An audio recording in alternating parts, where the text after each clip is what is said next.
morning, everyone.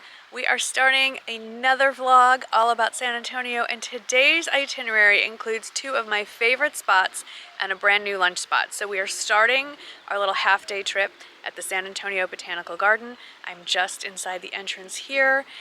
Right now it is April and they still have the origami in the garden exhibit going on. You'll see that as I show you some of the pretty things happening here.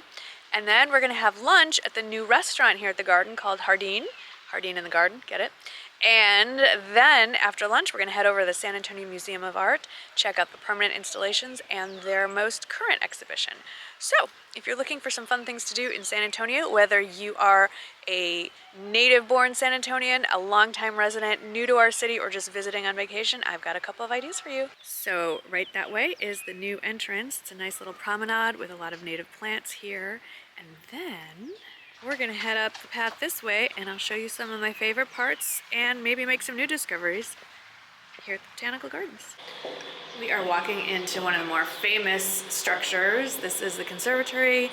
This is the entrance. You see the dome of the top of the conservatory there. And there's one of those origami in the garden pieces. So obviously these are meant to look like paper, but they are actually stainless steel, usually sitting on some sort of formed concrete. Isn't that beautiful? We are inside the conservatory, and it is like you are in a lush tropical rainforest. Isn't it stunning? More origami, if we can spot it. And then there is the glass ceiling. Look at those orchids. Oh.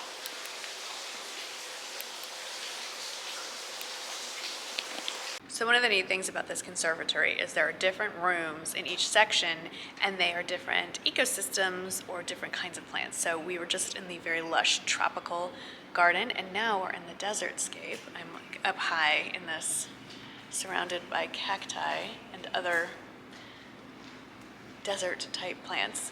And let's go check out a few of the other rooms. That's kind of what's neat about this whole garden setup, is that all throughout the Botanical Garden they have different ecosystems or regions of Texas. East Texas section is actually my favorite. We'll take you there in a little bit, but it's a really great learning experience, and in just one spot you feel like you've traveled all over the place.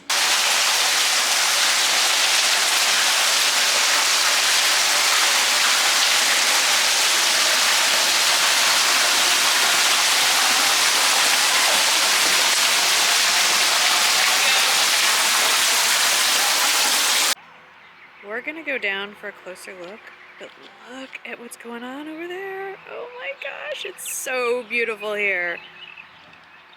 Year round, but particularly now. And just for reference, we just came out of the conservatory over there. And now we're gonna go check that out. There's just so much to see. Painted ponies, more origami. So much to explore here. So this is their formal rose garden. We're here in early April, so nothing's blooming just yet, but come back late April, early May, and this will look like a very different place. But here is where, look at all of these flowers. Let's go check them out. Look at all the poppies.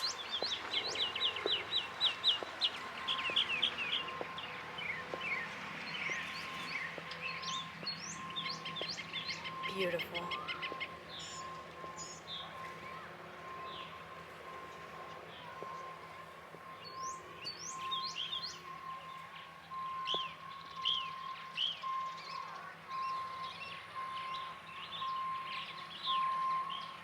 It's hard to say I have a favorite part of the San Antonio Botanical Gardens, but one of the highlights to me is the Texas Native Trails.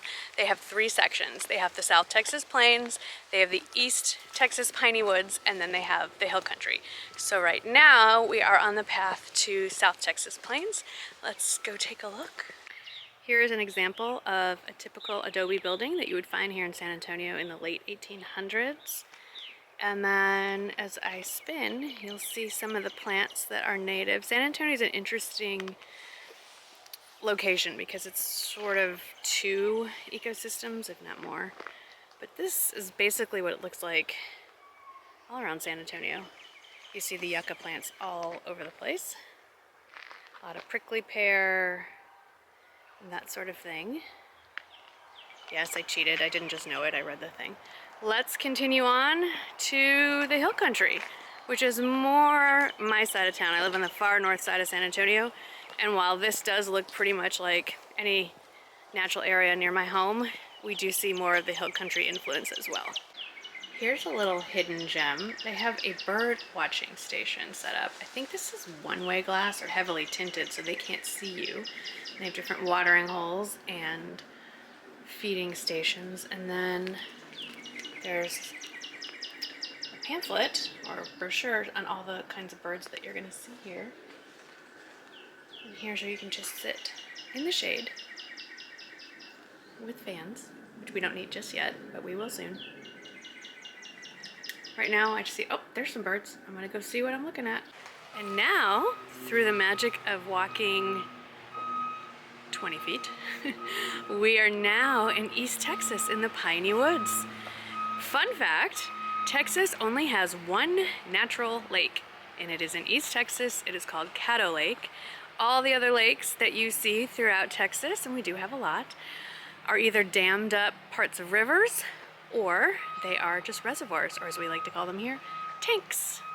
All right, let's go down the trail. It's actually a loop. And then we'll visit the hill country, and then I think it's time for lunch. And the beeping behind us that you hear, they are constructing a new exhibit. It's Frida Kahlo's Oasis, and it looked really cool.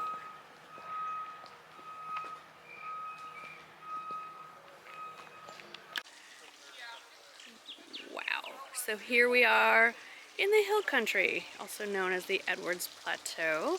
And I'll zoom in for you. It's wildflower season, and I will say, if you drive on the highways in South Texas and Central Texas right now, you'll see these bluebonnets and other wildflowers all over the place. It is beautiful here. I will zoom in on a bluebonnet for those of you who have not had the pleasure of seeing one in person. And we're gonna walk down this path. You see a lot of limestone outcroppings in the hill country, and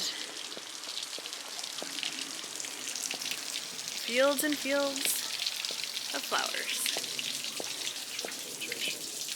So beautiful. Here are some bluebonnets up close and personal. Some other wildflowers mixed in, but aren't they beautiful? And there's a typical hill country home from the 1800s.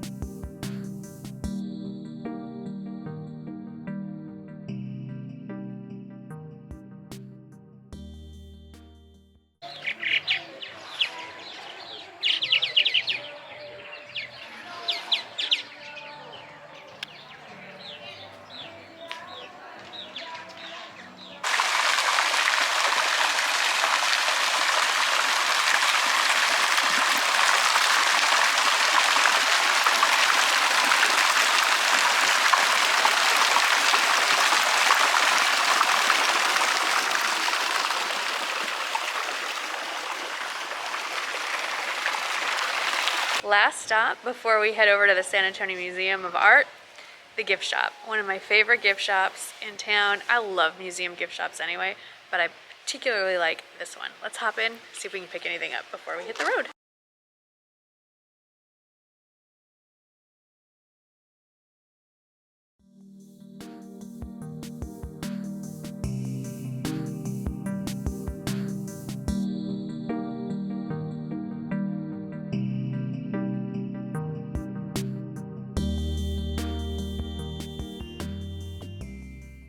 After a maybe 5 to 7 minute ride from the San Antonio Botanical Gardens, we are here at the San Antonio Museum of Art. The building is behind me. I can't wait to take you up into the skywalk area. The building is absolutely beautiful. I'll tell you a little bit more about the history of this building. Let's get inside. Parking, by the way, could not be any easier. right there. One thing I should note, that tall building there in the distance is the new, that one right there, that is the Thompson Hotel. It is on the Riverwalk, and you can stay there. You can walk the Riverwalk up this way. So many cool things. There's a great coffee shop. One of our favorites is called Rosella, just down the street. There's a new bar called Elsewhere. Used to be the Luxury. And then the Pearl, which was the last video I did, is just up that way, kind of to the right. So you're in a really central location here. Alrighty, let's go in. In one wing of the San Antonio Museum of Art is the ancient culture. So right now I'm in ancient Egypt, as you can see probably by some of the artifacts behind me. Look at that guy over there, that's Sekhmet, the god or goddess. There's a sarcophagus right there. They have, I think, ancient Greek, ancient Roman, some other ancient civilization artifacts. So this is more of a natural history side. And then the other wing, which we will get to momentarily, is more of what you think of in a traditional art museum. So you're gonna have your European masterpieces, some modern art, Latin American art, more Western Hemisphere, and more modern era stuff. So we'll see both, but it's quite a beautiful building. And then, you know, the extra exhibits. There's one right now that runs into, I think, May 9th, and we're gonna take a peek at that. And that is Asian art, I think influenced by Latin America. I believe it's people from Asia who emigrated to Latin America and the art that they produced. We're gonna check that out as well. Now we're on the American side, and this is, I'm gonna call it the portrait hall. There are quite a few portraits here. This is one of my favorites because look at what's going on here. She's got her dog, and she has a biscuit to keep him focused on her. And even though this was painted in 1848, other than the outfit, of course, this could be me with my dogs today in 2021. What year are we in? Anyway, here's some of the other portraits. And we're gonna go explore the current exhibit, the temporary one.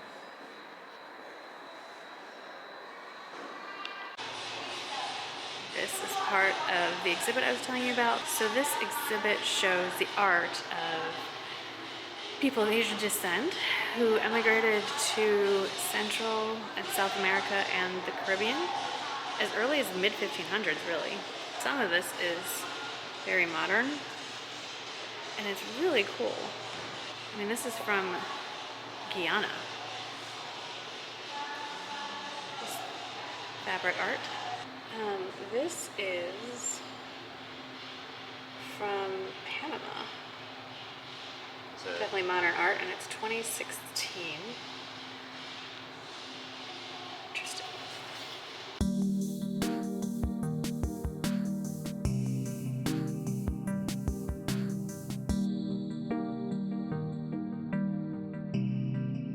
So here's one of the most fun parts, as an adult or a child, but when we used to take our kids here, they loved it. There is a skyway connecting the two wings, and it's up on the 4th floor, and the views are amazing. So remember how I said the Pearl was really close? You're looking at it. These are some of the apartments over by the Pearl. There's the river down there, you can walk it. There's a lady down there walking her dog. There it is. There's the Pearl, that building in the background. There's downtown. It's all very close together and easy to get to. So I know this is all the rage, but this was when it was originally the rage. These are from the 14th century. These pieces, blue and white porcelain. This is on the west wing of the building. So if you love Asian art, in particular from China in this period, you will not be disappointed. Look at the size of this one. Tenguang, I can't pronounce it. I'm not going to do it justice, but beautiful. From the Qing Dynasty, I don't know how to, I apologize. I don't know how to pronounce it correctly, so I'm not going to. 1720. Oh my goodness, that is painstakingly beautiful. Here are some more plain versions as we get into the 18th and 19th century. But this is 15th century. And I have to admit, I've not seen them with color very often, like more than just blue and white. And this is from around 1750. Wow, I love it. So you go out that way. This building, this whole property, is actually part of the Lone Star Brewery. And we are in an interior courtyard, which I assume when the fountain is on is even more beautiful. This building here is the restaurant Tre Trattoria. And where we had lunch today, Jason Dady's basically one of our San Antonio celebrity chefs. He runs this restaurant as well. And it's cute on the inside, but I think its best feature, other than, of course, the menu, is the view from the river. And look at this. This is all part of the San Antonio Museum of Art property. I bet you could throw some fabulous parties out that way. All right, let's take a look at what we have going on here.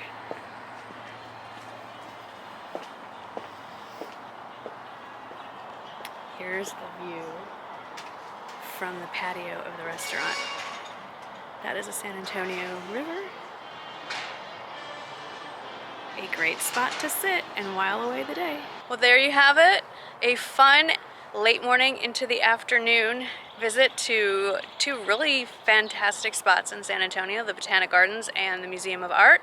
So many other fun, amazing things to see and do in San Antonio and even just in this general area.